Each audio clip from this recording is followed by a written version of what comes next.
because people are asking you why you're not attacking Martin Romualdez. Why? Harap-harapang imoralidad ang ginawa ng House of Representatives by giving themselves 17 billion pesos. You did not bat your eyes. Hindi mo man lang finlag at hindi ka man lang nag-worry. Harap-harapang ninanakawan tayo ng House of Representatives. 17 billion pesos on top of what they are requesting. Tapos ang pivotal moment ng buhay mo, yung 73 million ng confidential fund. Magkalinawan tayo dito, sino ang fake advocate ng corruption? You know, I do not really care no if you are pro-Sara or anti-Sara. Okay lang sa akin yun, madam. Walang problema yun sa akin. You are anti-Sara, that's okay, that's fine. As long as you look at other issues that are equally important and equally,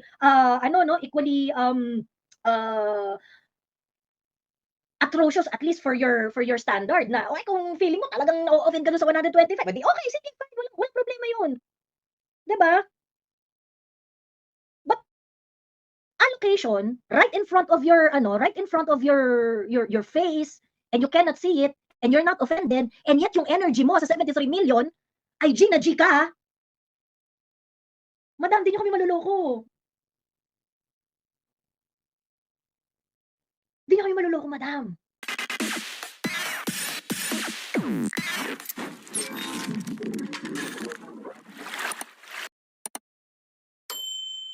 Nako, eto na tayo. Diyos me, kakaloka to si Shelo Magno. Kakaloka. Alam mo, ma'am, kaya nauubos ang respeto sa'yo ng tao, sinungaling ka. Ka nagsasabi ng totoo. Dami-dami mo nang sagot sa akin. Hinihingi ko sa iyo ang basis ng graft and corruption doon sa 125 million na confidential fund ni Inday. What's the basis of the graft issue that you are talking about? Ba't di mo sinasagot? Ang dami mo nang sinagot sa akin, hindi ko na nga nakikita. Yung iba hindi ko na binabalikan eh. Kasi hindi mo naman sinasagot yung mga tanong ko sa iyo. Ano? And then you have the time to defend the confidential fund of Leila de Lima. I don't think you've read the report kung paano nila kinlose yung issue ni Leila de Lima sa confidential fund. The COA document said that 25 SDO ang nag-i-issue ng cash advances doon sa confidential fund ni Leila de Lima. So that is why it takes time for her to complete her report. Ngayon, ang tanong sa'yo, bakit hindi mo ma-afford na bigyan ng same time si Inday Sara? At kailangan mag-rally ka na ng January 31 para i-impeach siya. She still has until February to close it out. And then that's going to be included in the 2025 annual audit report. Well, audit report that is going to be for 2024 but will be released in 2025. Ba't hindi mo mabigyan ng time? Diba, bardahan tayo hanggang umaga para mapatunayan natin kung sino ang fake news. Bakit hindi mo masabi? Bakit hindi mo masabi, madam, kung ano ang graft basis? Nasa 125 million ka pa rin. Eh, cleared na yung cleared ang meron lang notice of disallowance is 73 million. Sino ang fake news sa atin, madam? You're telling us the 125 has graft issue? How? What's your basis? Come on, wag sinungaling. Diyos me. Tapos ako, sasabihan mo, fake news? Diyos me. Sagot! Uwe, gumaganon ka pa eh. Oh, wait talaga. What is your basis sa graft and corruption ng 125 million confidential fund? Yan tayo eh. Palibhasa, your back is on the wall because people are asking you why you're not attacking Martin Romualdez. Why? Harap-harapang imoralidad ang ginawa ng House of Representatives by giving themselves 17 billion pesos. You did not bat your eyes. Hindi mo man lang finlag at hindi ka man lang nag-worry. Harap-harapang ninanakawan tayo ng House of Representatives. 17 billion pesos on top of what they are requesting. Tapos ang pivotal moment ng buhay mo, yung 73 million ng confidential fund. Magkalinawan tayo dito, sino ang fake advocate ng corruption? You know, I do not really care no if you are pro-Sara or anti-Sara. Okay lang sa akin yun, madam. Walang problema yun sa akin. You are anti-Sara, that's okay, that's fine. As long as you look at other issues that are equally important and equally atrocious at least for your standard na, okay, kung feeling mo talagang na-o-offend ka dun sa 125, edi okay, sige fine, walang problema yun. 'Di ba? But allocation, right in front of your right in front of your face, and you cannot see it, and you're not offended, and yet yung energy mo sa 73 million ay G na G ka, ha? Madam, di niyo kami maluloko. Di niyo kami maluloko, madam. Ganun lang yun. 'Di ba? At wag niyo kaming sinasabihan, especially ako, no, wag mo akong sinasabihan na review the documents because I did. We already did.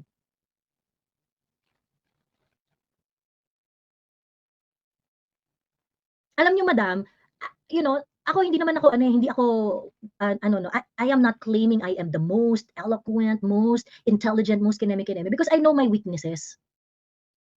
Pero 'pag sa pag-review-review po ng dokumento at alamin ang katotohanan, hindi naman po kami magpapahuli diyan. Hindi lang po kayo ang marunong mag-alam ng katotohanan.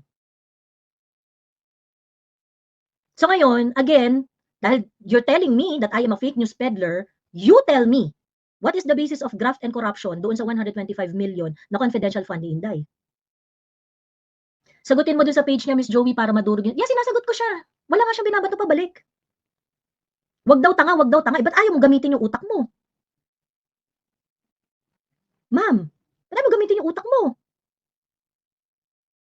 Ganito yan, no? Okay, ganito yan. Yung kay Inday Sara, yung sa confidential fund niya, kung kunwari uncomfortable kayo doon, you felt that, kasi wala kaming tiwala kay Inday Sara, kasi ganyan, ganyan, ganyan.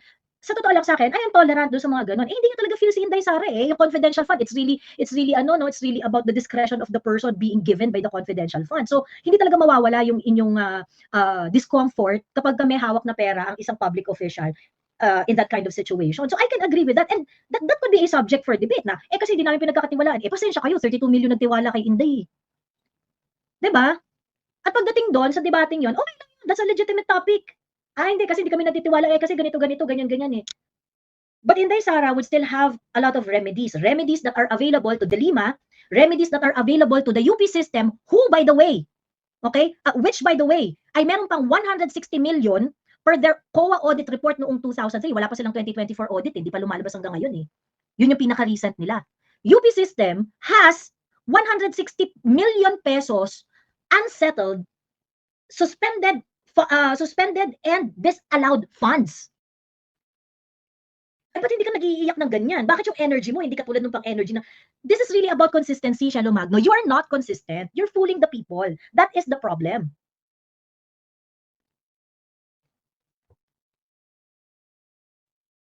Minsan ba umakyat sa live si Magno or ikaw, Miss Joey? Sana magharapan sa live Walang problema sa akin. Walang problema sa akin. Binlock ka na ni Magno. Hindi pa yata, nakikita ko pa yung ewan ko, hindi ko pa na-check. Parehas lang kayong kupal. No. Kung kupal ako, may basis ako. Si Shelo Magno, kupal lang, pero walang basis. So, hindi kami parehas. Yung kupal kasi na may basis, okay lang yun. Yung kupal na walang basis, yun ang hindi pwede. So, we are not, all kupals are not created equally. Yan, ganon. Ayun. So, yun. Ngayon, ilabas mo yung basis ng graph ng 125 million pesos. Kasi, if you're telling us that it is a reflection of graft and corrupt practices, then the entire UP system is also corrupt. Leila de Lima is also corrupt. Kasi yun ang standard mo eh. You have to apply it across the board. Diba? Yun. Game, kung sino gustong umakyat, akyat kayo. Baka merong magpapaliwanag dito kung paano naging issue ng graft and corruption yung 125 million Inday. Game. Ang problema kasi, eto, okay? There are so many irregularities in the national budget. Okay? And kagaya nga ng sinabi ko, wala pong I've been saying this like since time immemorial. Na si Shelo Magno, yellow talaga yan. Okay? But there are some yellows who are reasonable. Sinasabi nga namin to, si Rowena Guanzon, consistent yan eh. Yellow na yellow yan si Rowena Guanzon, but she's very consistent. At least pa yung mga calls niya, pasok sa banga. There are some times that, we're not really going to see eye to eye, pero consistent siya. So that is why si Rowena Gonzo nare-respeto ng maraming DDS kahit papaano. Okay? And sabi ko nga, ako rin ang number one na nagsasabi na if merong mga rallies who are calling for certain issues na katulad sa atin, walang problema yon. Kahit anong kulay mo pa, kahit anong-ano mo pa, if you are forwarding same issues that I also find reprehensible, I'm going to support that call. 'Di ba? Walang problema doon. Walang problema doon. Ang nakakasuka kasi is yung gagamitin niyo yung isang issue, gagamitin niyo ang clout ng mga Duterte supporters. Pagkatapos, anti-Duterte naman pala talaga lang ang agenda ninyo. Yung agenda ninyo, wala naman pala talagang basihan dun sa press release niyong advocacy na anti-corruption. Hindi ko gets kung kung ano yung mas malaking problema, yung 73 million na confidential fund ni Inday? O yung sangkaterbang insertion na nandun sa 2025 national budget at 13 pages, 28 items na blank sa bicameral report. I do not understand why you are spending so, you know, ganito yan, no? Dahil sa 73 million, galit na galit ka na, Shelo, at talagang boost na boost yung energy mo dyan sa 17 million. Okay? Ibig sabihin, kung totoo kang anti-corruption advocate, dapat doon sa mga figures na questionable na mas malalaki, dapat mas malaki rin yung ano mo, mas malaki rin yung galit mo. Kasi sa 125, ganyan na yung feelings mo ganyan na yung galit mo So therefore, if there are some patent misuse of public funds, patent abuse of public money, naset mo na yung standard dun sa galit mo. You know, we cannot if you do not like Sara, we're not changing your minds about Inday Sara. What we're calling out here is your inconsistencies. Yun yung problem dyan. Diba? Galit lang talaga sila sa mga Duterte, Miss Joey. Yan, di ko maintindihan kung saan ang galing nila galit. Correct. And then, meron siyang last na sinabi dun sa meron siyang sinabi na nireplyan ko. Yung last na nireplyan ko sa kanya, sabi niya, bakit kasi kayo takot? Ganyan. Bakit hindi niyo hayaan na ilatad sa Senate, ineme yung mga issue? Parang, bakit ang tanga ni Shelo? Di ba, binulatlat na nga ng bonggang-bongga sa Congress, pagkatapos mo, gusto mo another hearing sa Senate? First question, you do not know the concept of proper jurisdiction? You think auditing how the confidential fund is used is a function of the legislature? That I don't understand. That I don't understand. Ano yung, asa yung utak mo? Sabi niya, ba't kayo natatakot? Ba't kami nauunahan yung feelings namin? Sino nagsasabing takot kami?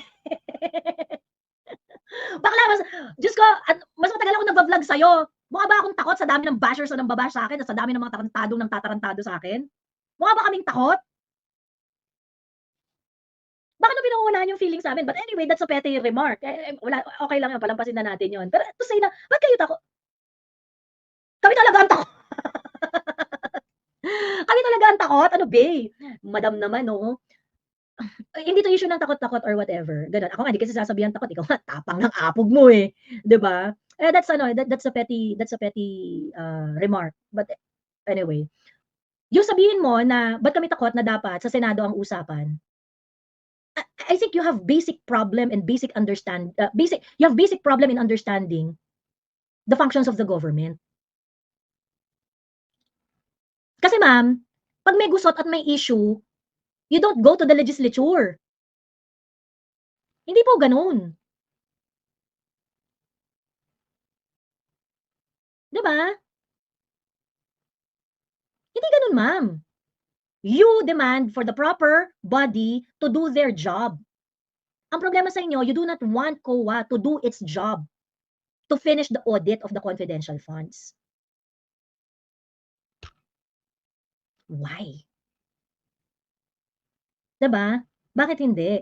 Alam mo sa totoo lang, even kung kunwari magra-rally kayo at yung sa rally ninyo sasabihin ninyo na hindi yung budget, and then you're going to voice out the legitimate concern on the national budget. Pagkatapos meron kayong by the way, ganyan-ganyan. Ito rin ang isang problema, ganyan-ganyan na kailangan rin impeach yung Inday Sara, kineme. I can go as far as, okay, suportado ko yung ninyo, yung I can look you in the eye and support you doon sa budget issue. Because that really, cut across political lines.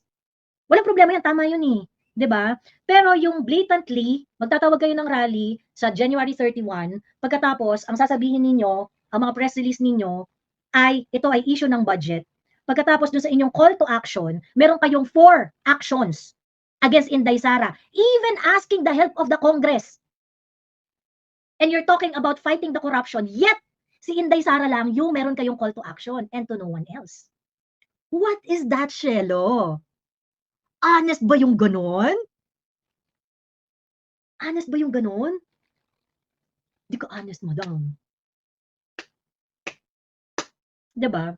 Sabi ko nga, if you really think, corrupt si Inday, ganyan-ganyan, ako naniniwalang corrupt si Inday eh. Bakit ako hindi naniniwalang corrupt si Inday? Dami nakausap dyan noong 2019. Ino-offeran siya ng farm to market roads. Tatay mo, presidente, di mo tatanggapin? Wala siyang in-approve kahit isa. Kung ano yung mga project na nakatalaga na sa Davao City at that point, yun lang. Hindi siya kumuha ng additional projects. Tatay mo, presidente, that could be, be well finished after ng term ng tatay niya, pero hindi niya tinanggap. Nasa 125 million pesos, feeling mo manginginig si Inday Sara. But this kind of things, I can understand. Ako preference ko 'yon because this has been this are things na alam ko na probably hindi mo alam. At kahit alam mo, I don't think you're going to look at it with fair eyes. Okay lang 'yun, walang problema 'yun kung ganun yung trip mo. 'Di ba? Pero yung sasabihin mo na corruption advocate ka. Pero si Inday Sara lang gusto mong managot. Joke time 'yon. Madam. Oh. Joke time 'yun, ma'am. Sabi ni Arnie Larabe, Joey, anong natulong mo sa Pilipinas? Akala mo ang galing mo. Arnie Larabe, bilis tara. Akyat ka. Tapos magtagi-tagisa tayo ng mga natulong natin sa Pilipinas. Bilis. Ikaw anong nagawa? Pagka nagtanong ng ganyan, dapat ikaw sasagot din. Arnie Larabe, akyat ka. O, meron akong hagdan dito. Kung bago ka dito sa account ko, I do confrontations with people like you. Bilis. Akyat. Bilis sasabihin ko sa'yo kung ano yung mga contribution ko. Ikaw, sabihin mo mga contribution mo. Bilis. Akyat la, Arnie. Huwag kayo masyadong kupal dyan sa comment section kung hindi nyo kaya makipagharapan. Okay? Yun yung rule nitong live ko. Pag kupal kayo, tapos hindi nyo kayang panindigan, huwag kayo masyadong kupal sa comment section. Harapan. Pag kayo magsasalita kayo, tapos mamaliitin nyo ako, insultuhin nyo ako, bigyan ko kayo ng pagkakataon, akyat kayo, harapan tayo. Bangasan tayo ng mukha dito. Bilis, kasi hindi maganda ugali ko eh. Hindi ako mabait sa kupal.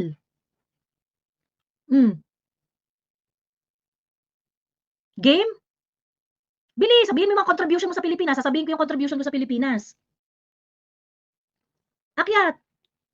Pagka hindi kayang panindigan yung kakupalan, huwag magkupal sa comment section. Pag kaya mo panindigan yung kakupalan mo, akyat. Ayun o, ayan yung hagdan o. Ayun. Ako kaya kong i-appreciate, no, even if magkaiba tayo ng political leaning, kaya kong i-appreciate yung sinasabi ng isang tao, even if we're not of the same political bias, ganun. Ako may political bias naman talaga ako. Ang standard of politics ko kung paano I'm very very practical with my politics. So that is why endeared talaga sa akin ng mga Duterte, because that's how they approach Philippine politics. If your political landscape is based on personality, at yung meron nga tayong ganitong kabulok na system, ang nagtatrive lang talaga sa ganitong sistema ay mga katulad ng mga Duterte. And so if you're going to stay in this kind of political system, I'd always prefer a Duterte.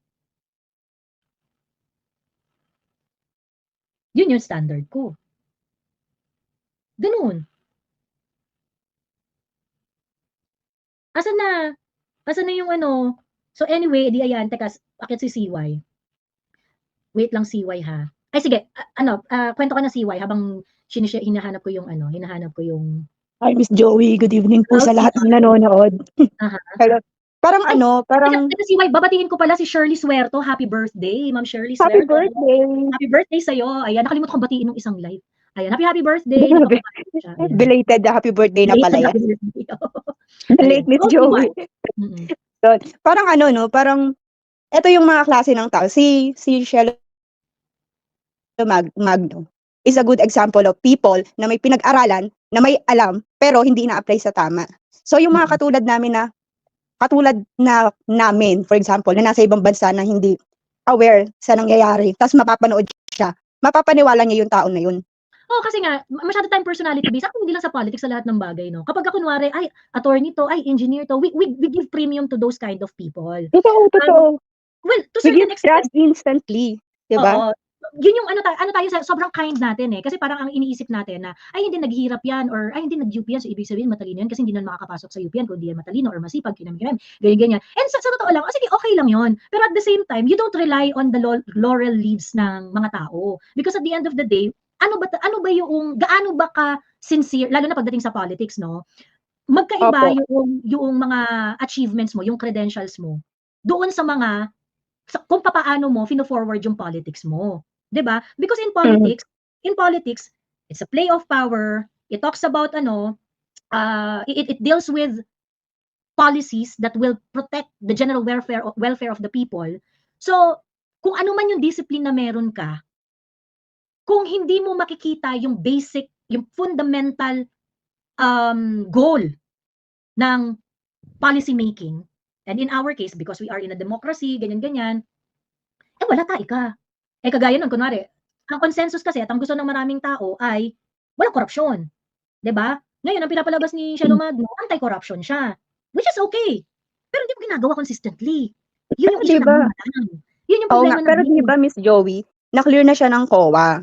Kaya nga si Inday, sige na, ipasok niya na impeachment na yan para magkaalaman tayo dito. Kasi si Inday mismo, eto na nga yung sinasabi niya, di ba, na 2 tao lang yung may hawak ng budget, decision say sa budget. Kineme, 2022, 2023, hanggang hindi niya na kinaya. Ngayon, nung lumabas yung blank na mga, Actually, na-confuse pa dyan si Shelo, CY. Diba? I'm glad you brought that up, no? Kasi apparently, nakikipagbardahan ka dito si Shelo sa comment section. Tapos sabi niya, kayo naman, nangopya lang yan si Inday kay Kong Ungab. Kasi nilabas yung video. Remember the video that Inday released last year, talking about mga kapapuyan sa budget. Right after, di ba, ng pagbaba niya pagbaba niya na as DepEd Secretary, doon siya nagsalita ng ganun, di ba? Yung press conference niya na, yung budget, ang daming insertion, blah, blah, blah. Walang paper trail. Which is ngayon, napatunayan natin na totoo yung sinasabi ni Inday. And, my God, 125, 75 million? Compare sa confidential fund ng, Office of the President. Let me show you guys yung, parang concern doon ni Shelo. Kasi ang sabi ni Shelo, ay, asa na ba yun? Ang sabi ni Shelo, yung same issue na yun, no? Sabi niya parang, ano ba naman kayo, masyado kayong believe kay Inday, nangopya lang naman yan sa sinabi niya kay Kong Ungab. The person she was replying to shared the video of Inday immediately after she stepped down as DepEd Secretary. Doon sinabi ni Inday yung mga insertions sa DepEd, yung mga issues ng 2023 budget na tinatry niyang i-fix for the 2024, kaso wala na. And yet, Shelo Magno, uninformed and doesn't know what she's talking about, said that it was Inday na nangopya kay Kong Ungab. Baklang Shelo! Yung sinabi na yun ni Inday is almost 8 months ago. Bago itong revelation ng Ungab. And Inday wasn't even talking about the BICAM report. In that video, Inday said na yung mga discrepancy, because Inday was talking about insertion, she wasn't talking about the BICAM report and the blank items. Kasi nga, di ba, Miss Joey, nag-insert sila ng 5 billion or 5 million sa DepEd na hindi naman niya pwedeng gamitin. So ano to, naglulukuhan tayo dito? Kasi sinong gagastos nun? True. Di ba? Oo, edi ngayon, itong si Shelo, sabi niya, hindi, kinopya lang yan kay Kong Ungab. Not knowing na when Inday was talking about the discrepancy in budget, she was talking about insertion. It's a totally different issue doon sa sinasabi ni Kong Ungab because Kong Ungab is talking about BICAM.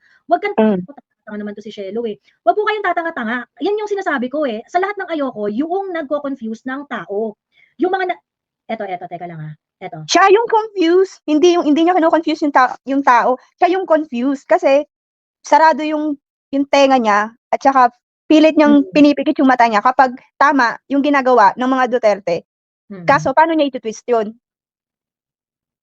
Yun ang problema niya. Yun ang problema ng mga anti-Duterte. Sinasampal na sila ng katotohanan, may ebidensya na, pero pinaninindigan nila yung anti-Duterte ako. Bakit kayo galit sa mga Duterte? Dahil sa war on drugs? Dahil sa mga Miss Joey, napakalala na ng krimen sa Pilipinas. Ako yung anak ko, recently, nag-take siya ng entrance exam. Ateneo, Pisay, Manila. Pero alam mo yung kahit pumasa ka, pag-iisipan mo, ay, papapasukin ko kaya doon kasi sobrang lala ng krimen, ng kriminalidad. Nandiyan na yung droga, nandiyan na yung mga hold-upper, nandiyan na yung bystander, estudyante, dinurgor. Actually, lumabas nga yung video, nag-resurface yung video na bata na dinampot sa Sapang Palay kasi is where I am from. Yun yung Bulacan. Bulacan. nandito ako sa San Jose del Monte, Bulacan, sa may Sapang Palay. Natira ako diyan sa ano, sa bato, sa may Muson. Oo, yes, ano rin yan. Mm. Ngayon, ang tawag dito, edi sabi nung bata, dinampot daw siya sa Sapang Palay. Pagkatapos pinakita yung tahi nung bata sa tiyan, kung hinarvest niya yung kidney.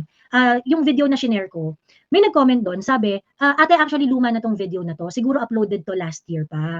But it's okay na re-upload ulit kasi it's really important for the awareness of the people. Kung ako kay kung ako kay Risa Ontiveros, who by the way is a committee chair of Women's and Children. Madam, Yan may dapat bata yung tinututukan niya. dinampot sa social media, sakay ng white van. Yun yung sabi ng bata. I think it's important that you inquire on issues like this because this poses real danger dun sa mga kabataan natin.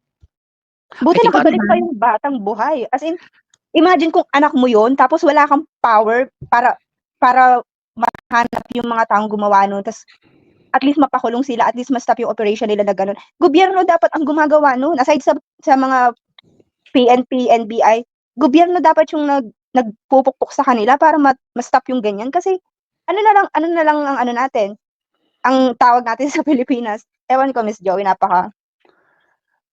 I think, Ate Joey, the reason why Risa is not putting too much effort on that topic is walang budget from the international audience of Risa.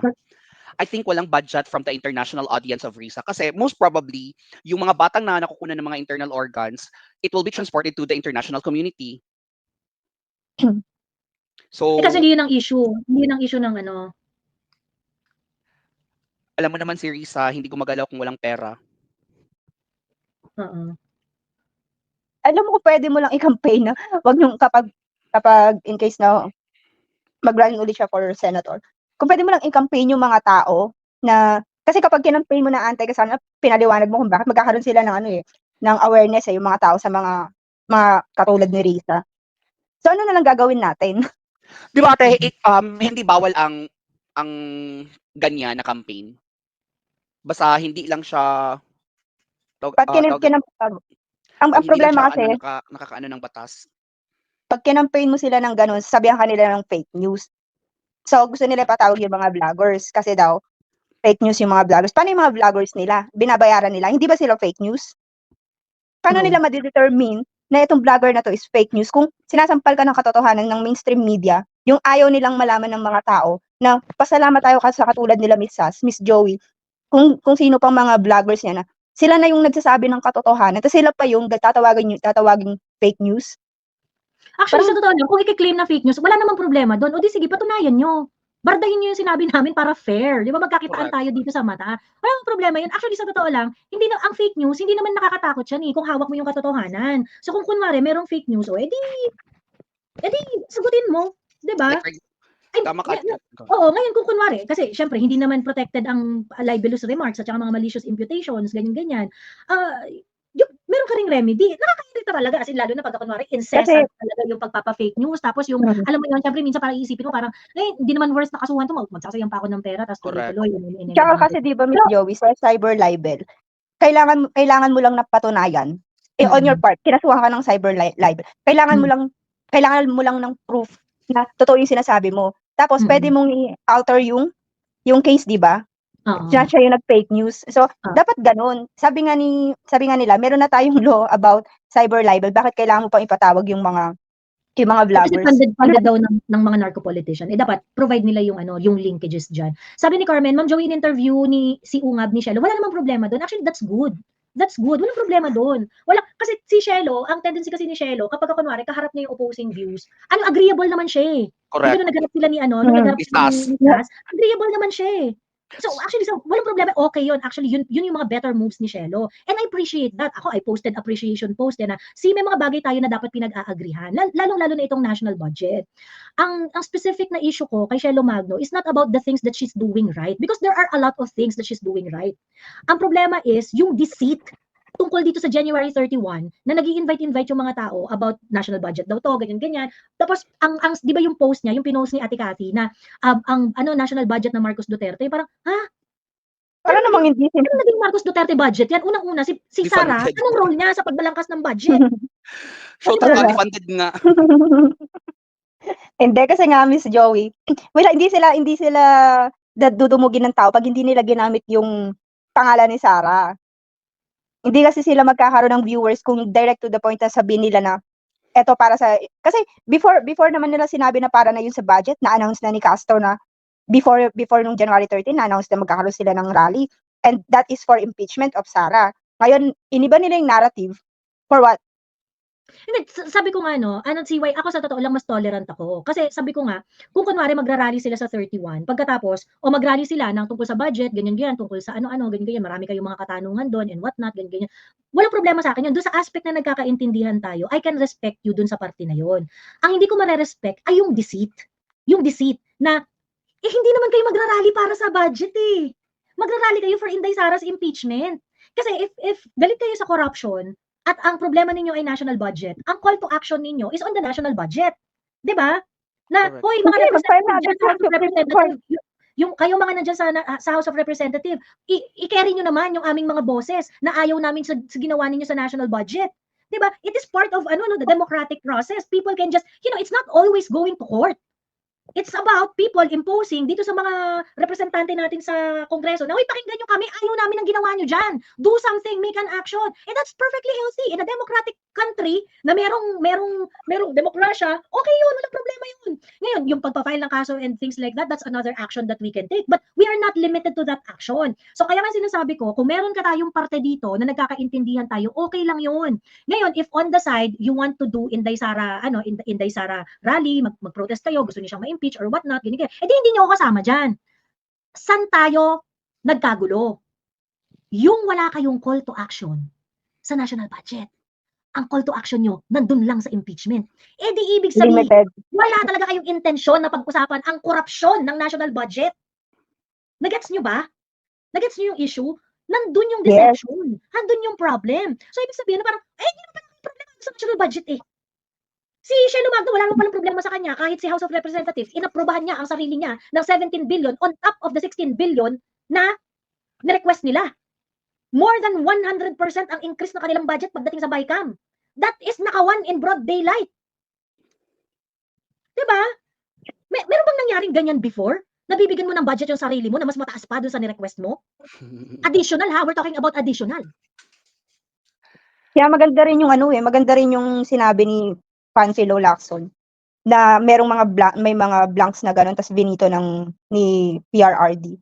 Doon mo makikita talaga na binabasa na ginagawa nila yung trabaho nila. Ngayon, kunwari sila Raul Manuel magsasalita about sa budget na gano'n nga. Magkaiba sila ni Franz Castro ng narrative. Anong nangyari kay Raul? Miss Joey?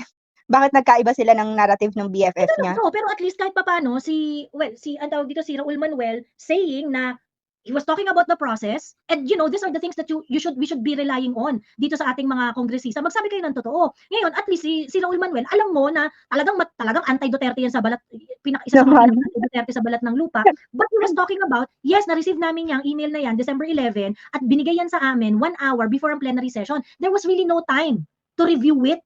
There was really no time, tapos kailangan nang magbotohan immediately. Well, it reveals a lot of things, di ba, na parang unang-una, ibig sabihin, hindi nyo pala alam yan, na magkaiba pala yung dineliberate nyo ng ilang buwan kaysa dyan sa inapprove ng BICAM. So, hindi nyo nakita na merong mga blanco-blanco dyan. So, ibig sabihin, a lot of you are also remiss dun sa duty ninyo. Hindi talaga sila nagtatrabaho or Nevertheless, si Raul Manuel, sinabi niya na totoong may blanco ang BICAM report. And, this is the truth that all of them should talk about because this is a matter of evidence. Tingnan natin ano yung email ninyo noong December 11 na BICAM report. Ilabas nyo dyan sa mga information offices ninyo yung kopya ng BICAM report, official na kopya ng BICAM report, because that could easily reconcile itong mga pinag-uusapan natin. Why are you not doing that? Diba? And I find it weird na yung energy not as fierce dun sa 73 million. Na kaya mo nang mag-conclude, Shelo Magno, na merong graft and corruption issue yung 125 million pesos, and yet, itong blatant disregard of budgeting process, parang lampayatot ka dito. Diba? Wala siyang pay. Diba? Miss Joey, sususugan ko lang yung sinabi mo na ngayon lang ata parang nangyari na mas more than pa dun sa hinihingi mong budget yung binigay sa'yo. So, for example, sa DepEd, usually may mga proposed projects na yan, additional classrooms, kaya dun sila magbabase ng hihingi nila na budget. Ngayon, tapyasan usually yung nangyayari doon kasi nga, pag na-receive na nila yung budget, less than dun sa hiningi nila. Kaya, sasabihin ng, for example, dapat labanan yan ng ano dapat labanan kasi yan may nis ng ano talaga, ng paano mai-implement yung programa na yan. So, 'di ba? So ibig sabihin, base doon sa ni-request mo, yun yung amount na talagang ito po talaga yung kailangan namin para duly implement namin yung project namin. So sa pagbubusisi, tapyasan yung mangyayari. Tapyasan kasi na-invento nila yung in-abuse nila yung unprogram projects, yung program funds. Na-invento kasi nila at inabuso nila ng bonggang-bongga. So they really find pati nga Miss Joey, yung mga naka-earmark, 'di ba? Ginalaw nila na hindi alam din ng ibang mga nasa Congress. Pati si Stella Kimbo, hindi niya rin ma-explain kung bakit yung naka-earmark is dinala sa iba na hindi hiningi ng permission, na hindi naman dapat ginagalaw. So si Shelo Magno, dapat, since galit nga siya sa confidential fund ng Inday, zero budget na nga siya. Wala na ang inallocate na budget sa kanya. Ano pang iniiyak niya?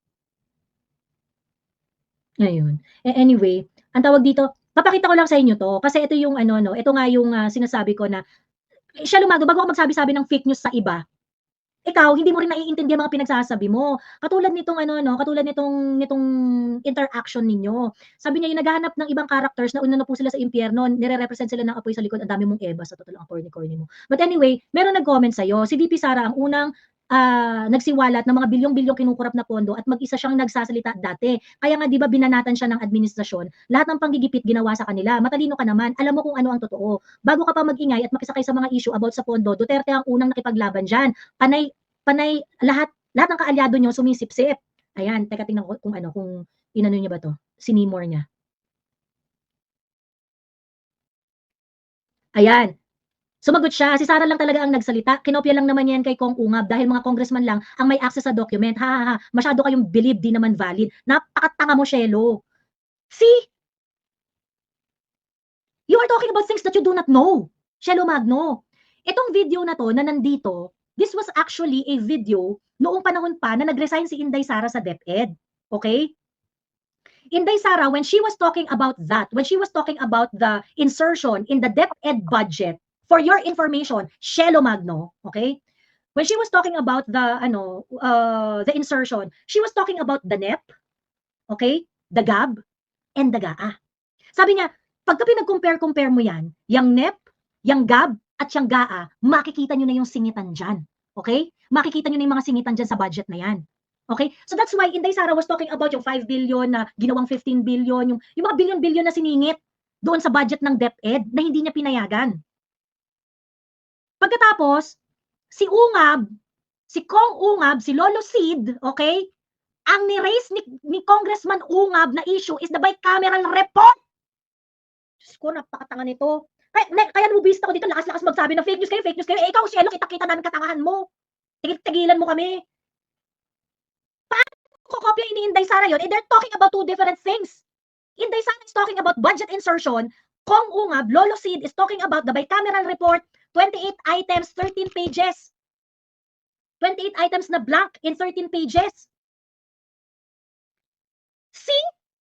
Next time, pagka magtuturo ka ng kamay mo kung sinong fake news, intindihin mo muna mga pinagsasabi mong fake at uninformed. You are an educated person. Lagyan mo naman ng laman yung mga sinasabi mo. Marcos ba yan? Bardago lang ka sa amin. Kami, alam namin yung timeline yan. Walang pinagkaiba yan kay walang pinagkaiba yan kay BBM.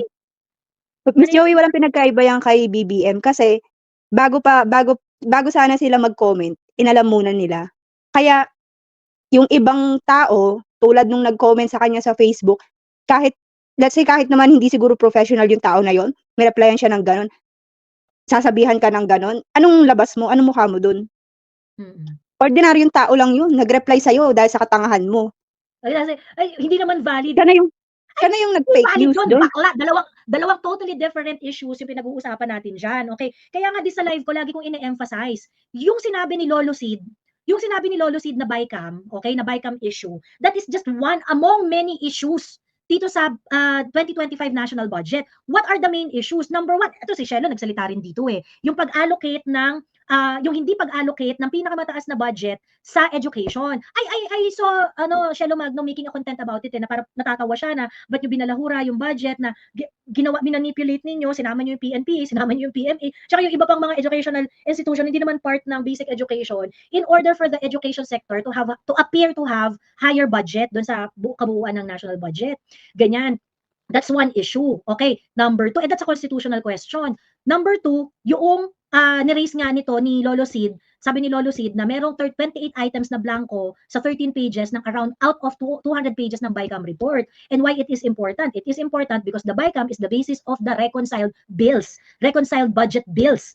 Okay? At yung reconciled budget bills na yun yung gab na magiging enrolled bill. At itong enrolled bill na to, ito ang makakarating sa Malacanang.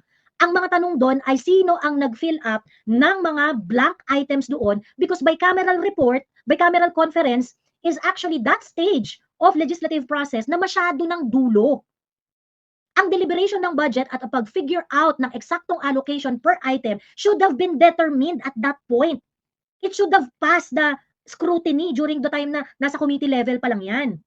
Bakit binigyan ng ganong kapangyarihan yung BICAM na magkaroon ng blanco doon at sino eksakto ang naglagay ng mga figures doon?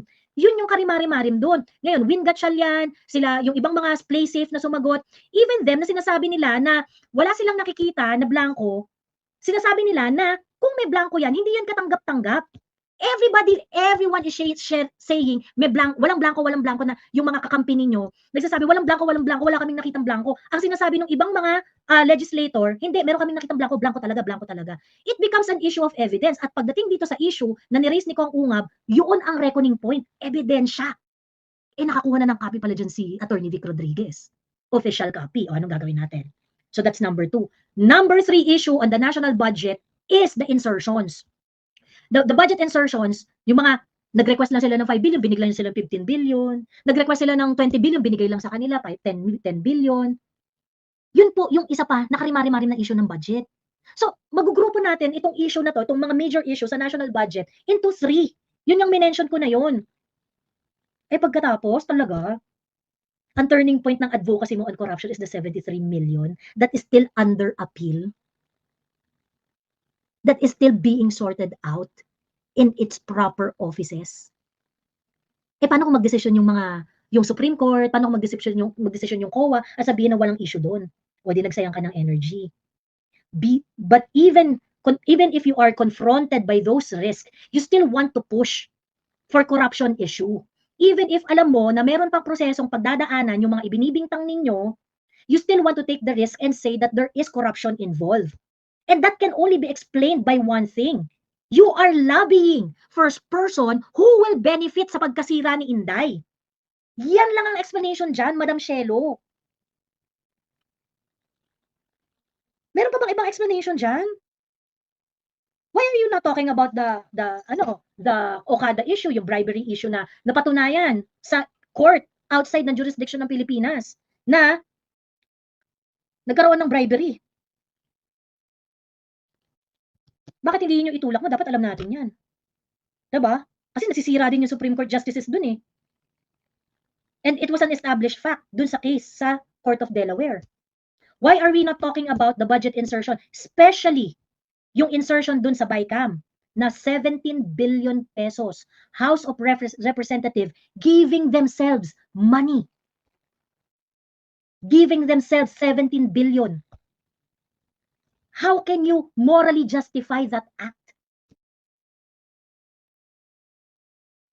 Please educate me, ma'am, who's Jamagno. Hindi ko nasasayangin oras ko para dyan, Jamburat. Mag-ano ka na lang. Mag-google ka na lang. Kaya nga, Miss Joey, yung rally na yan, hindi naman talaga yung budget, yung agenda talaga nila. Yung agenda nila, yung palagi nilang sinisigaw na impeach Sara. Diba? Yun yung bottom line nila dyan. True. Ayun.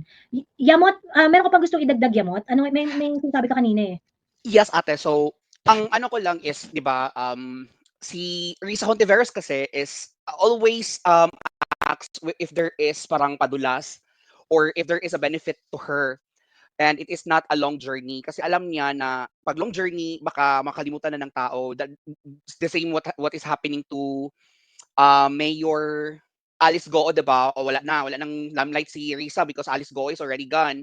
So that's the reason why I think that's na hindi niya ginatouch yung mga batang nawawala as well as yung mga batang na nakukunan mga internal organs. It's because Wala kasi no one magpo-fund is dyan eh. Hindi yan issue yes, ng international community eh. true, Diba? because the international community is also benefiting from those organs. And I believe hindi yung mga Pinoy siguro ang mga ano nila, mga kliyente nila. Most of their clients are international as well.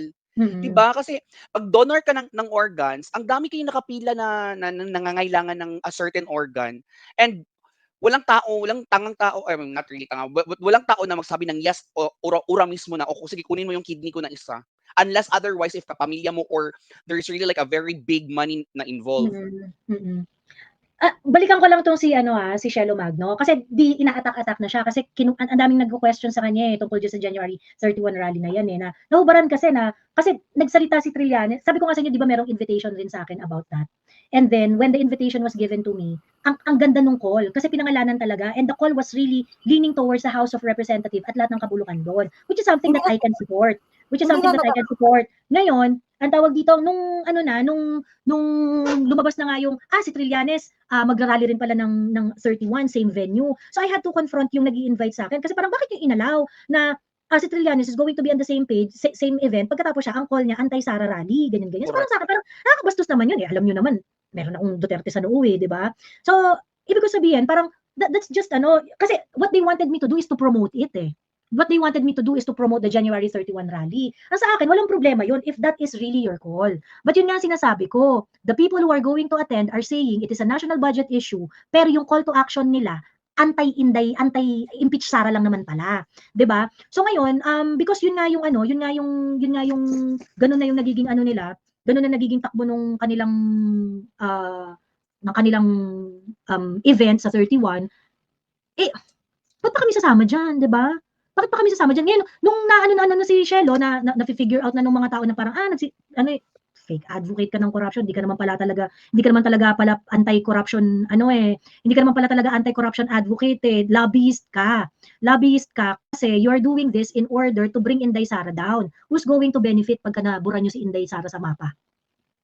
'Di ba? Sino ang pinaka magbe-benefit pag nabura nyo si Inday Sara sa mapa? O edi si Martin Romualdez. 'Di ba? Kaya pagkatapos, ngayon na-attack na nga si yung mga nagque-question kay Shelo Magno, na-attack na siya doon sa page niya. Then Shelo Magno had to say this. Pwede namang ayaw lang sa lahat ng forma ng korupsyon, 'di ba? Bakit yung kasi ina-assume na pro Sara agad? Kayo nga hindi ko naman ina-assume na nag-character development. So, eto pagdating dito sa point na to, nang aasar na lang siya kasi huling-huli na siya eh. Huling-huli yung kamay niya na may dugo eh. 'Di ba? So ngayon nang-aasar na lang siya, nagpapakapeti na lang siya. Ganun. Ikaw Shelo Magno, never namin ina-expect na magka-character development ka kasi alam namin lahat na yellow ka. It is a very established fact na ikaw ay yellow. Ako nga sabi ko, ang tawag dito kahit na-appreciate ko si Shelo dun sa harapan nila ni Sas. Ayun. Ay, Mami Laika, wait lang ha. Kahit na-appreciate ko si Shelo doon sa kasi meron naman talagang napag-agreehan during that time eh. In fact, yung pagharap nila ni Sas, nakatulong yun doon sa discussion ng yung mga submission sa COA na kasi even Heidi Mendoza said na hindi talaga namang in real life talagang mahirap naman talaga mag-collate ng mga documents ganyan. Because that's what happened to the CF of Leila de Lima. It took some time for her before niya makulit lahat ng documents. At yun ang nakalagay doon sa kanyang implementation ng audit findings niya. Yung implementation ng mga suggestions ng COA doon sa mga findings sa kanya sa previous fiscal year, sinabi doon na meron siyang 25 SDO na nagbibigay ng cash advance every 2 months. So that is why it's very difficult to collate the document. It takes time to process. Correct. Ilang fiscal year yung involved doon. Pagkatapos kay Inday Sara, ayaw mo siyang bigyan ng same period of time to clarify herself. True. Kailan ba na-issue yung notice of disallowance? Kailan na-issue yun? Di ba kailan ba siya binigyan ng period para magpaliwanag? Hanggang February. So ibig sabihin, yung kanyang audit report for 2024 kung saan doon lumabas yung issue ng kanyang special audit doon sa kanyang confidential fund, meron siyang period hanggang February 2025 to respond to it and to allow COA to make a decision up until ma-issue yung annual audit report or yung report ng special audit na yon. Ba't ayaw niya ibigay yung time na yon, di ba? Etong mga ganitong sagot, Shelo Magno, yung mga ganitong klaseng sagot, wala na, napapakapeti ka na lang eh. Kami, kahit alam namin na yellow ka, kaya namin i-appreciate pag nagsalita ka ng reasonable because gano'n ang mga Dutertista. Hindi kami bobo. Kaya namin i-appreciate ang mga taong reasonable. Na-appreciate nga namin si Rowena Guanzon eh. Na-appreciate nga namin si Balutiquia eh. kino-call out na natin ang mga Duterte. Oo. Ay, hindi nila. At eto pa ha. I actually watched that collaboration between Shello and Heidi. But before watching it, I actually tried to check her YouTube channel, and the engagement is really low. But when Sas was actually there, it was actually like 10 times higher than their normal viewership. Mm. Now, what I observe with Heidi and as well as with Shallow Magno, they tend to evade pag pag mga kabaro na nila yung parang napapag-usapan. Just like what happened to the UP budget, 'di ba? Parang she's actually parang lawyering for the UP community, which is Sasabihin niya na sasabihin niya na, hindi naman ako I'm not here to defend UP. I am not. Correct. Bakla. Nakapeg yung energy mo, yung galit mo sa corruption sa 73 million. Sa 73 million, galit na galit ka na. Ito, notice of disallowance to. Yung sa UP, notice of disallowance and suspended funds, 160 million pesos. Hindi ka naman umiiyak. Correct. Kasi taga UP. So, yun ang disparity ng mga Pinklawan, DDS at saka loyalista, no? Ang DDS is we can actually call out anyone because we are reasonable. Yes. Diba, si Bato nga na-call out ng mga DDS Si Bongo nga kino-call out ng mga DDS Correct. Diyos me. Ayun. Yun talaga ang difference natin with the other kubol. Kasi parang nagiging kulto na lang sila. Correct. Sila talaga yung kulto. Sabi niya, ako ay Filipino movement. Di kayo bobo. Oo naman. Ako ay Filipino movement. Ikaw pala ay base sa Leyte. Ayon sa iyong IP address. Base ka pala sa Leyte. Ngayon, ako Filipino movement. Hindi talaga kami bobo, lalo na kung kumpara sa'yo. Ikaw yung nagsabi mag-file ng protest sa mag-file ng protest doon sa budget sa Supreme Court. Bakit mag-file ng protest? Protest ba ang action? Pagka-questionin mo ang budget? Ang protest, pagka meron kang protest, okay, sa COMELEC yun, election protest, ganun. Pagka sa Supreme Court, petition yun, bakla. So, talaga, kumpara sa'yo talaga, ako ay Filipino movement. Hindi talaga kami bobo kasi mas bobo ka. Aside from that, susugan ko lang yung sinabi mo na aside from yung mali yung mga terms na ginamit niya, girl, nagtotol ka na nga lang, hindi ka pa gumamit ng ng VPN. So, ikaw talaga yung bobo. Bawal ang pabili ng VPN, ayun. Or hindi niya alam kung paano gumamit ng free na VPN. Ayun. So, yun.